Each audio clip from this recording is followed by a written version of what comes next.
Mitre asumió como presidente constitucional en octubre de 1862 y se dedicó a la tarea de reorganizar el gobierno nacional que se había disuelto con la renuncia de Derqui de Pedernera. La primera cuestión que debía enfrentar el nuevo presidente era dónde se hallaría la capital de la nación unificada. Propuso una ley al Congreso para que las autoridades nacionales se muden a Buenos Aires, cuya provincia sería federalizada durante 3 años hasta que se resuelva definitivamente la cuestión capital. La propuesta fue aceptada por el Congreso pero rechazada por la legislatura bonaerense. Finalmente se decidió que Buenos Aires sería simultáneamente la capital de la provincia y de la nación. El gobierno federal tendría jurisdicción administrativa sobre el municipio de Buenos Aires, pero la ciudad seguiría siendo parte de la provincia para fines judiciales y electorales. La cuestión capital causó que el Partido Liberal se rompa en dos facciones: los nacionalistas como Mitre, que pensaban que Buenos Aires debía subordinar sus intereses a la organización nacional, y los autonomistas como Adolfo Alsina, el hijo de Valentín, que buscaba mantener la autonomía de Buenos Aires.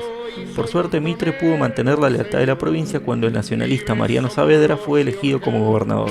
En el resto de las provincias, Mitre había logrado imponer gobiernos liberales, excepto en Entre Ríos, donde había tenido que pactar con Urquiza, y en La Rioja, donde el encargado de pacificar la provincia, el general Wenceslao Paunero, había tenido que pactar con el caudillo federal Chacho Peñalosa para garantizar la gobernabilidad del territorio. Con todo, el gobierno nacional volvía a funcionar, se regularizó el ejército de línea y se intentó avanzar en la frontera con el indio, pero hacía falta más poder de fuego y más inmigrantes para ocupar las pampas, por lo que hubo que llegar a acuerdos con los principales caciques para mantener la paz en la frontera. El nuevo gobierno continuó muchas de las políticas de Urquiza y Derqui, pero con mucha más facilidad. Con la cooperación de Buenos Aires ahora resultaba más fácil establecer caminos y mensajerías y vigilar la navegación de los ríos. Se siguió con la creación de colonias de inmigrantes, incluyendo las primeras colonias en la costa atlántica de la Patagonia. También se inauguró el ferrocarril central que unía Rosario con Córdoba en abril de 1863. Técnicamente Urquiza y Derqui ya habían iniciado los trámites para concesionar las vías, pero Mitre comenzó las obras y trajo los capitales extranjeros necesarios para crear las primeras vías férreas del país. Las redes ferroviarias seguirían expandiéndose de aquí en adelante, uniendo las provincias entre sí. Como parte de la política de integración, se abandonaron las viejas medidas coloniales españolas y se adoptó el sistema métrico decimal. Por fin se nacionalizaron las aduanas y se bajaron las tarifas al comercio exterior, con lo que se consiguió un boom económico y se duplicó la recaudación. Sin embargo, no hubo éxito en imponer una única moneda nacional y siguieron circulando diversas monedas tanto provinciales como extranjeras. Mitre logró finalmente designar a una Corte Suprema de Justicia y terminar de instalar un Poder Judicial Federal. Para asegurar la independencia de la justicia con respecto del Poder Ejecutivo, Mitre nombró a jueces vinculados a la oposición, incluyendo a su viejo rival, Valentín Alsina, como presidente de la Corte, aunque este prefirió no asumir ese cargo y terminar su carrera como senador nacional. La Corte empezó a sesionar el 15 de enero de 1863. Siguiendo con la política educativa de Urquiza, Mitre creó nuevos colegios nacionales en varias provincias, entre ellos el Colegio Nacional de Buenos Aires, y ayudó a las provincias a financiar sus propios regímenes de educación primaria. También promulgó la Ley de Patentes de Invención. Uno de los aliados clave de la política educativa de Mitre fue el gobernador de San Juan, Domingo Faustino Sarmiento, un intelectual de la generación del 37 que creía que la Argentina tenía que importar los valores de la civilización europea y anglosajona que había visto durante su exilio en la época de Rosas. En 1863, Sarmiento fue nombrado director de la guerra contra el Chacho Peñalosa, que se había vuelto a alzar en armas y asolaba las provincias del interior con sus milicias campesinas conocidas como montoneras. Para Sarmiento, el Chacho simbolizaba la barbarie gaucha y rural que mantenía al país atrasado, por lo que le declaró una guerra sin cuartel y puso a las provincias del oeste en estado de sitio. Los soldados nacionales capturaron al caudillo el 22 de noviembre de 1863. El Chacho fue ejecutado sin juicio previo y enfrente de su familia, y su cabeza fue puesta sobre una lanza y exhibida en la plaza pública. El presidente y varias figuras destacadas del gobierno y la sociedad condenaron a Sarmiento por la crueldad excesiva de la campaña contra el Chacho, que incluyó matanzas indiscriminadas, torturas, fusilamientos y confiscaciones a civiles. Pese a todo, Mitre estaba feliz de que se habían terminado las rebeliones internas, pero la paz no duraría mucho tiempo. Libres somos los riojanos, libres seré yo. El escenario geopolítico alrededor de la Argentina estaba cambiando rápidamente. Hace años que la mayoría de América se había liberado de la influencia europea, en parte gracias a Estados Unidos, que se había autoproclamado protector del continente contra los imperios coloniales.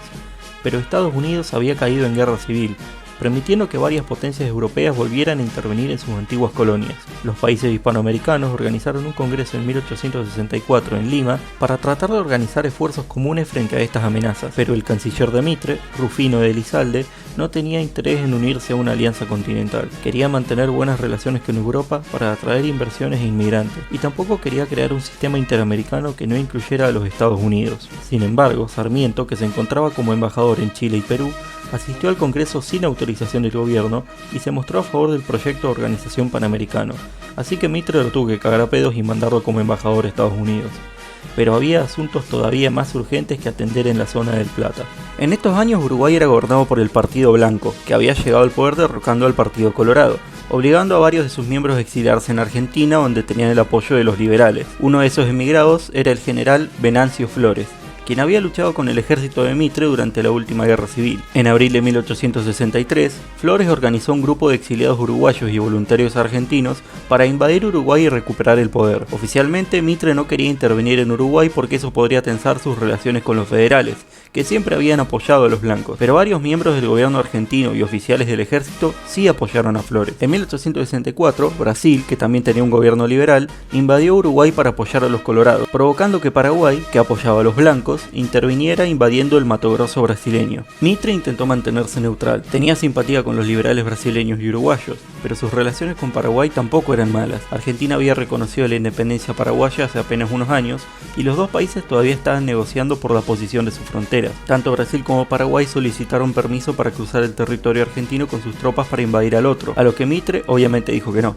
El presidente paraguayo en ese momento era Francisco Solano López, el mismo que había mediado muchos años antes en la paz de San José de Flores. López pensaba que la neutralidad argentina era falsa, ya que los liberales argentinos siempre habían apoyado a los colorados y a Brasil, así que en abril de 1865 decidió invadir la provincia argentina de Corrientes para pasar directamente a la provincia brasileña de Río Grande del Sur. Los liberales argentinos, tanto autonomistas como nacionalistas, pidieron al presidente que movilice a las tropas y vaya a la guerra con Paraguay. López, por su parte, contaba con la simpatía de los federales y de Urquiza, pero Urquiza decidió mantenerse leal al gobierno nacional y acatar las órdenes de Mitre de ir a la guerra con Paraguay. El 1 de mayo de 1865, Argentina, Uruguay y Brasil firmaron el Tratado de la Triple Alianza, donde se comprometían a derribar a López, a quien consideraban un tirano, e instalar un gobierno liberal en Paraguay. Mitre pensaba que la Argentina tenía que jugar un rol decisivo en esta alianza para hacerle contrapeso al poder de Brasil, por lo que decidió ir personalmente a dirigir las operaciones en Paraguay, como comandante en jefe de las fuerzas aliadas. Como debería estar ausente del país durante la campaña, el 12 de junio de 1865, Mitre delegó el Poder Ejecutivo Nacional en su vicepresidente, el coronel doctor Don Marcos Paz Pereira Mariño. Mitre supuso que sería una campaña corta. En un discurso ante el pueblo porteño, el presidente declaró que sus tropas se encontrarían en 24 horas en los cuarteles, en 15 días en Corrientes y en 3 meses en Asunción. Mitre no podía estar más equivocado. Buenas, esta es la parte donde generalmente les pregunto a quién hubieran votado, pero obviamente acá no hubo elecciones, así que nada, solamente quería agradecer en nombre de todo el Club El Erizo a todos los que se vienen suscribiendo hasta ahora y a decirles que se vienen muchos nuevos anuncios, no solamente en esta serie, sino en otras que estamos planeando. Hacerles saber que agradecemos mucho su suscripción y que nos ayuden compartiendo y que esperamos que les gusten todo lo que estamos haciendo hasta ahora. Y nada, hacerles saber que el próximo video va a cubrir lo que es la presidencia, entre comillas, de Marcos Paz. No vamos a cubrir la guerra del Paraguay porque es un tema muy largo y que trasciende la frontera de Argentina y es muy complejo, y para hacerle justicia merece su propio video. No olviden compartir, suscribirse, comentar y nos veremos en el próximo video.